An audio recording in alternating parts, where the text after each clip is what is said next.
សួស្តីអ្នកទាំងអស់គ្នាបាទសូមស្វាគមន៍មកកាន់វីដេអូតម្រុយឆ្នោតយួនសម្រាប់គ្រូធំថ្ងៃទី4ខែ7ឆ្នាំ2026បាទចឹងបងប្អូននៅសម័យនេះសិតតែបានកាកតទាំងអស់គ្នាហើយបងប្អូនពុកម៉ែមេមីទាំងអស់គ្នាថ្ងៃនេះក៏យើងសង្ឃឹមជឿជាក់ថាយើងនឹងទទួលបាននូវលាភសំណាងហើយសម្រាប់បងប្អូនដែលមិនទាន់ចុច Subscribe ឬចុចជាវនិងដាក់សញ្ញារូបកណ្ដឹងបងប្អូនសូមជួយចុចម្នាក់មួយទៅបាទកុំកណ្ដាញ់អីបាទត្រឹមតែប៉ុណ្ណឹងគឺជាការផ្ដល់ជាកម្លាំងចិត្តសម្រាប់ខ្ញុំបាទហើយបាទ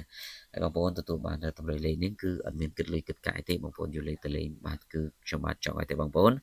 ទទួលបានលាភសំណាងត្រៃឆ្នោតទាំងអស់គ្នាបាទគ្រប់គ្នាតែម្ដង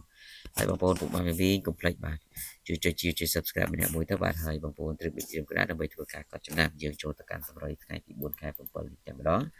បាទសម្រាប់តម្រុយលេខសម្រាប់វេលាម៉ោង10កន្លះឆ្នោតជូនថ្មីពុកម៉ែមីបងប្អូនទាំងអស់គ្នាសម្រាប់ថ្ងៃនេះគឺយើងធ្វើការអូននៅខ្ទង់10និងខ្ទង់60បាទសម្រាប់លេខត្រេគឺយើងយក16 17បុក A B C D ហើយចំណែកខ្ទង់60គឺបងប្អូនសូមយក60គុណ61បាទចំណែកឯម៉ោង1កន្លះវិញម្ដងបាទសម្រាប់ម៉ោង1កន្លះនេះគឺសូមអ្នកទាំងអស់គ្នាលេងខ្ទង់40និងខ្ទង់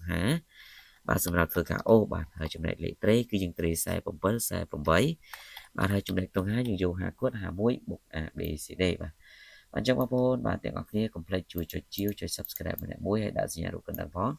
បាទដើម្បីជាការផ្ដល់ជាកម្លាំងចិត្តសម្រាប់ខ្ញុំបាទរៀបចំចែកជូនទៅកាន់បងប្អូនជារៀងរាល់ថ្ងៃនៅវីដេអូតម្រូវឆ្នោតយួន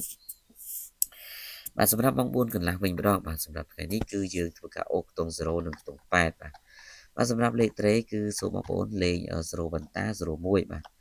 0បន្តានិង01លេង ABCD ទៅបាទហើយចំណែកខ្ទង់8នេះ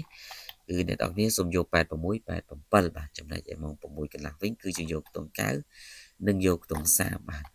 សម្រាប់លេខបុកគឺពុកម៉ែវិញសូមយក98 99បាទហើយចំណែកខ្ទង់30នេះគឺយើងយក32 33បាទ